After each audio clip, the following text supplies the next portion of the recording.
Well, hi guys. I know this video is going to be late, and there's no sound actually on this recording. I've no idea what went wrong. So I've got to voice over the whole lot. I've been really busy this week. I went to Coventry to pick up what was in the crate to try and make my boat nice and toasty for the winter. Well, here we go. Look, I've already actually uncrated this once, and I had another issue with the camera. Well, that was my fault. The last time I used it in time warp, as it's called on the camera, or better known as time lapse. So anyway, without further ado, I will put the snippet in of me actually unpacking it in time lapse. But here it is. This is what I went to Coventry for.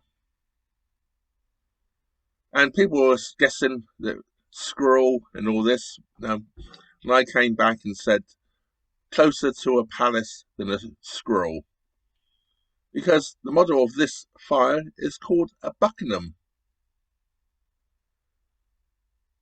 So let's get on and show you what else I've got to go with it. First of all, I will insert the quick time lapse of me actually unpacking it.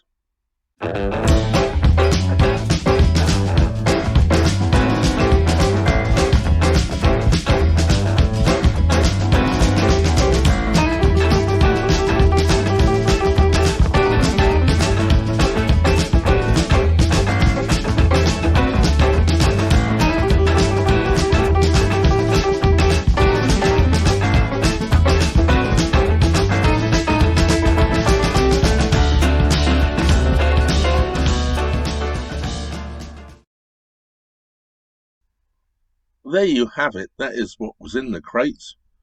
Was my new stove for my narrowboat.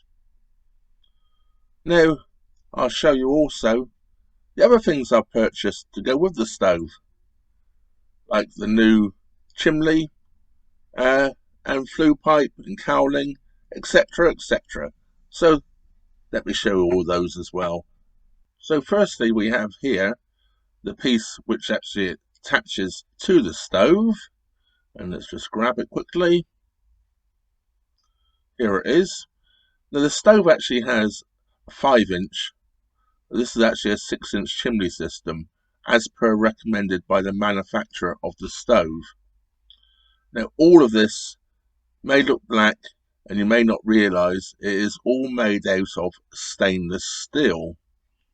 It has been blackened stainless steel, and it's lined, with the insulation between the outer and the inner lining, all to conform with all the new regulations.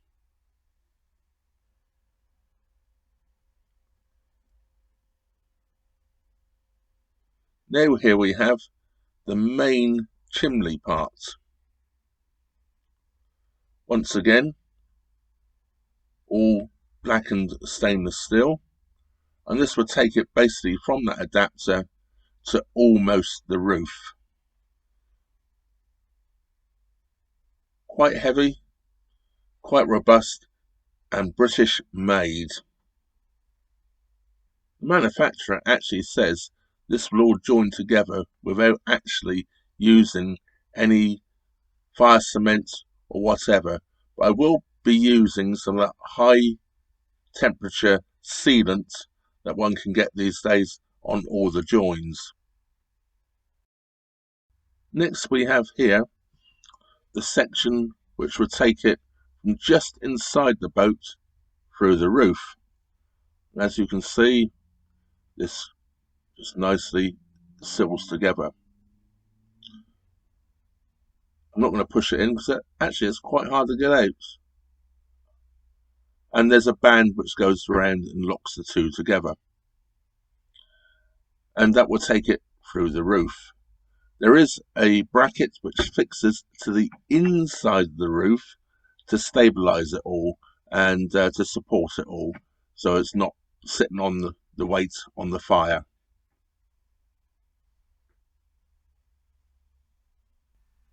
So that is the extension piece which takes it up through the roof. Being in more than one piece makes it an awful lot easier if you ever want to take it apart again.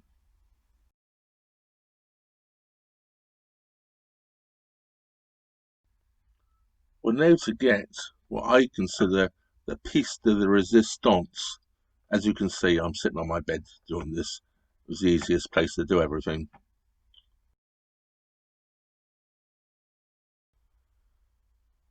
Now this is a special cowl which goes on the roof.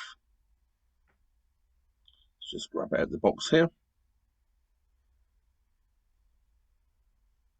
And this goes into that other section. And it can be lifted out, of course. So if you have low bridges or whatever, you can take it off. This is an anti-downdraft, anti just about anything, wind, gusts or whatever, to stop any backdraft coming down the chimney. This has been so designed so that when it is all fitted together, there is no need to have such a tall chimney. As per the manufacturer's recommendations, this only requires a chimney length of 1 metre. Well, of course, I have a chimney length of greater than 1 metre, so we should be fine. It didn't come cheap.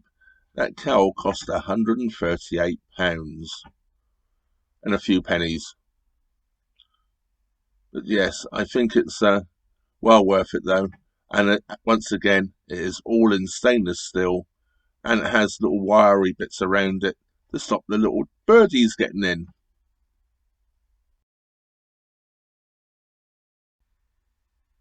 I've already built the hearth and the wall panels, which are actually behind the fire here, and tiled them and everything. They're not actually fitted in situ yet, because until I remove the LD water heater, which I will be doing probably tomorrow, I can't actually fit it all in place. That shouldn't take too long, I hope. It will make the radiators in the boat redundant at this point in time. I may in the future get a back boiler for the stove, but that's not the plans at the moment.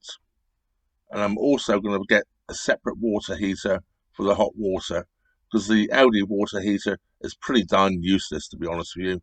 I don't know if it airlocks or something, but you get about a 30-second shower and it takes nearly 3 hours to warm it up. Anyway, this is all my new heating system.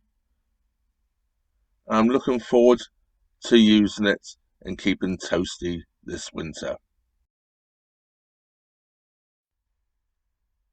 So there we have it. That is my new source of heating, I hope, for this winter. I'm looking forward to using it. It's got to be far, far better than the gas radiator central heating I currently have, which uses about 2 gas bottles a week. Around about £35 a bottle in this area. That makes it £70 a week just for gas. And that's without cooking. Anyway, I want to thank you all for watching.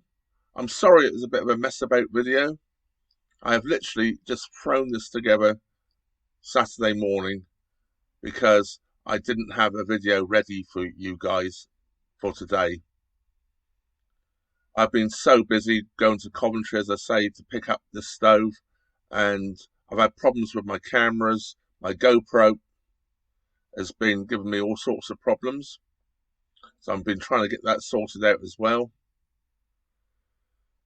But, you know, these things happen. You just carry on, and hopefully things will work out. Anyway, don't forget, if you're not already subscribed, please subscribe and press the bell icon. You know, that little bell icon, that way YouTube will inform you every time I upload a new video. Also, if you really want to help the channel and help me pay for my new stove, consider becoming a Patreon or a channel member. Patrons get early access to all videos. Won't be for this one, of course, because it's running late. And channel members get added photographs and other snippets I put up there. You can also help out by making a donation via PayPal. Well, that's all the commercial stuff, shall we say, over. Just leaves me to say, thank you very much for watching. Trevor out.